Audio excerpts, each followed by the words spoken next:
Hello, every pony. Prince Alagorn of Aquilonia here. And have you heard the expression that the female is the deadlier of the species? Well, this is an attitude to take throughout life because, people are so much more than their stereotypes on all sides. It is a saying that has proven profitable and artistically productive in media and folklore dating back to the dawn of man. For thousands of years, we've told stories of women that show themselves to be more cunning, powerful, and at times more creepy or disturbing than any man could hope to be. And today, I want to share with you my picks for the scariest among them. At number 10 is Lady Macbeth. They say behind every great man is a great woman. So, does that mean behind every shit man there is a shit woman? Few women in the history of storytelling have been able to straddle the line between great and disturbed as the wife of Shakespeare's ambitious and treacherous Scottish king. Few women have spurred their men to greater heights than her, and few women have been lifted so high only to suffer so great a fall. There's a certain tragedy to Lady Macbeth that makes her a sad character, but it's never so much that it blunts the fact that pretty much every single disaster in the play can be traced back to her own craving for power at all costs, and how she manipulates her husband to kill his way to the top. The witches are more famous, but it's Lady Macbeth that really pulls the strings. At number 9 is Gifany. Gravity Falls is one of the most perfect and most perfectly fucked up shows of all time. One of its best moments was the introduction of this corrupted dating sim character. Initially a sweet and lovely girl, Seuss ends up playing her game in the hopes of becoming more confident around girls, only to find himself addicted. This is Gifany's MO. She makes men fall so in love with her that they lose themselves completely and eventually die. Seuss is able to break away from her spell enough to avoid this fate, but this only angers the ultimate video game yandere, and she starts wirelessly possessing anything that can display her image and process her coding, using it to try to straight up murder Seuss. Fucking yikes! Love hurts, but it shouldn't try to use your fucking TV to murder you. Number 8 is Rouge. I had to have at least one creepypasta girl on my list, and I think by now you all know who my favorite is. Slender Man's personal border guard, Rouge is the most animalistic of all the proxies. From her perfect imitation of a coyote call, to her attacks from the treetops with her clawed gloves, gouging her victims' faces to shreds, to her horrific mask, Rouge is the image of a pure predator. Woe be to any who enters Slender Man's woods, for long before they meet the man without a face, they will meet the perfect hunter, all the while never knowing they've been her prey. At number 7 is Shubniggurath, the goat of 1,000 young. The only female in Lovecraft's Cthulhu mythos, Shubniggurath has been worshipped for centuries as the goddess of the witches' Sabbath. The mother of abominations, this randy alien goddess copulates with anything that will agree to it, unleashing from her ever-fertile womb monsters beyond human comprehension.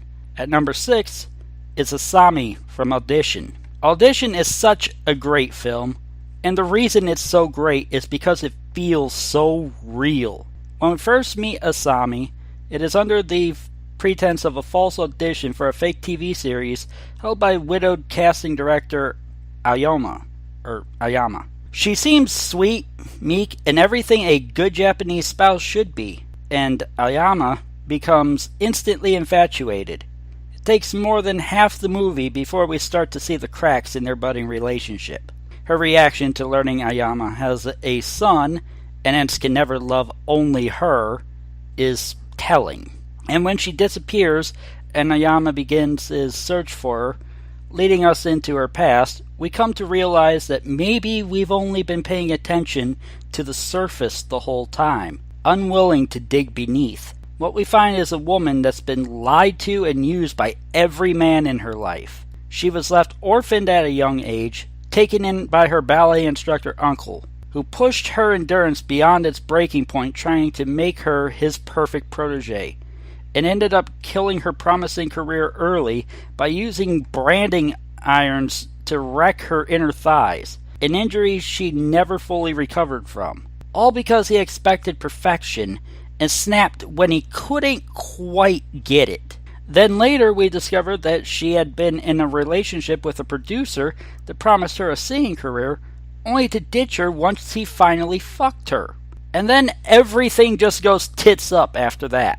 I can't really say too much more than there's needles, a butcher's apron, and piano wire involved, and lots of flashbacks showing that Asami let Ayama in on the fact that she was not what he thought her to be the entire time, but he blocked it all out because he let his eyes listen for him rather than his ears, or more importantly, his heart.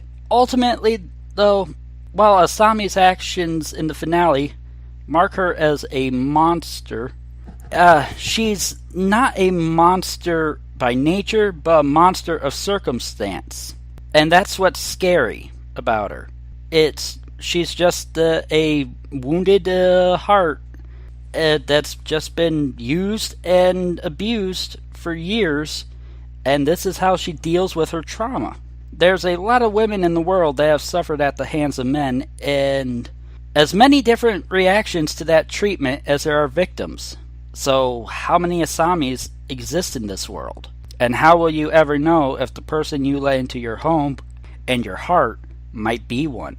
Are you really listening to this person? Do you truly love them, the crust and all?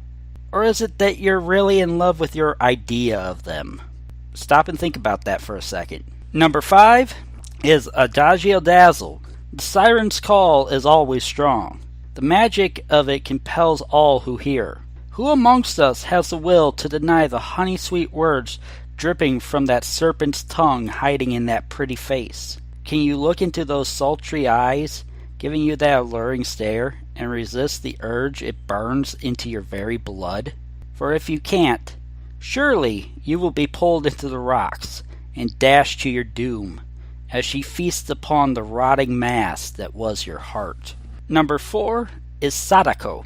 A young psychic driven mad by a world that shunned her as a charlatan and sought to destroy her happiness. 20 years of loneliness and sorrow, only to think it was all over. Finally someone to love, and to love her, only to have it cruelly taken from her by one seeking revenge for a tragic indiscretion of youth. In response, she lashed out, a tit for tat that could only end in sorrow, returning to her last vestige of security, only to be betrayed by the man that had cared for her since that day of pain all those years ago.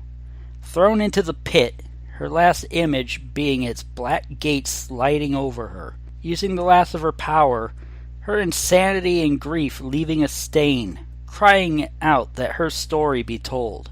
This stain finding a way to imprint itself onto our modern media, demanding that all who find it heed and spread the word. Those that don't face her wrath. The spirit of vengeance comes. She demands that her story be told. Those that do not come face to face with her, and in that moment of terror that splits their mind apart and renders their bodies a rigged shell devoid of soul, in that cold and downcast horse-like eye of hers, they see hell itself come to earth. Number 3 is Kuchi Sake Anna. Even the prettiest flower can be cut by a sharp blade. Long ago, she was the wife of a noble samurai. In her vanity, she betrayed his honor with another. In response, he stole her beauty, that thing she held most dear. He took it away from her with a slash to her cheeks. Now she wanders the streets of Japan, hiding her gaping maw, the maw of hell itself, behind a simple surgical mask. In the pocket of her long overcoat she carries a large pair of scissors, and asks unsuspecting strangers if they find her beautiful. Those whose answers displease her, she murders by doing to them what was done to her so long ago. Those that are crafty enough to not be swayed by exterior beauty, and remain neutral to her line of interrogation, she lets live. Know the name of the split-mouthed woman. Number 2 is Cinder Fall. I have nothing really poetic to say about Cinder. Cinder is just terror in human flesh. Manipulative, corrupting, intelligent, seductively beautiful, physically strong and agile, possessing control of heat and flame, and most importantly adaptive. It has been many years since I've seen a villain as successful as Ruby's Ash Girl. Her ability to adjust her plans on the fly, thinking long term but keeping enough focus on the immediate situation to twist it to her ends, makes Cinder one of the most dangerous opponents another human being can ever hope to face. To quote from another great heel, "Just when you think you have the answers, Cinder changes the questions." On top of that, Cinder is one of those villains that may in fact have a point. Listen to her speech. Listen to the questions she asks. Why does Atlas feel the need to make Penny, a weapons platform advanced enough to disguise herself almost perfectly, a few ticks aside, as human? Why does Mistral feel the need to create Pyrrha, a perfect warrior, skilled to near superhuman levels, determined, quick-witted, physically dominating in all aspects, but compassionate to others and extremely loyal to her team? Isn't Remnant at peace? What's really happening behind the scenes that has the two most advanced of the four kingdoms seemingly ramping up for war? What could be more terrifying than a villain that both speaks the truth and who can change tactics on a dime? Honorable mentions go to Clockwork. Again, even if the story is shit, here's your reminder for why just the idea of Clocky should fill your heart with fucking dread. Beatrice from Umineko. When the seagulls cry and the Golden Witch exposes herself, heads will roll and faces will melt in the burning fires of her forge. Only those that can match wits with the Black Queen and beat her life and death game of chess can hope to win her favor. Twilight Sparkle. One would think after repeated failures that they would stop trying to play fucking God. But then again, some ponies never learn. La Belle Dame Sans Merci. Like a mirage in desert sands, she calls out to knights noble and brave. Her love brings the promise of heaven. Her leaving brings the desolation of hell. The female cast of Higurashi. When the cicadas cry, no one will be left alive. After all, what's a little psychosis and mass murder between friends, huh? Asuka from Evangelion and Louise Francois de Valier from Familiar of Zero. There's a fine line between tsundere and abusive bitch. These two break it by spades. Don't let their cute exteriors fool you. If you displease either one of them, they will hospitalize you, if not just straight up kill you. Louise is especially horrible, as the narrative basically finds her rewarded for her dumb, insensitive, and hurtful actions. Because, let's just make the cold-hearted, ruthless bitch into the hero and let her poor, abused, put upon boyfriend / slave, actually fall in love with her because reasons. Don't get me wrong, Familiar of Zero is not a bad series, but, that's extremely problematic. Yunogasai. Mirai Niki's peak-haired devil in lover's flesh is probably the most famous yandere of them all. Under normal circumstances, she'd make this list. But Giffany just creeps me out a little bit more. And lastly, Chara Dreamer, who didn't make the list simply by virtue of being intentionally gender ambiguous. I don't want to force my interpretation of Chara as a girl by having them on a gendered list like this. Otherwise, you better believe that we'd be talking about the demon who comes when you call its name. And at number 1, Sachiko Shinozaki. A little girl witnesses her mother's murder and is subsequently strangled to death on top of her mother's corpse.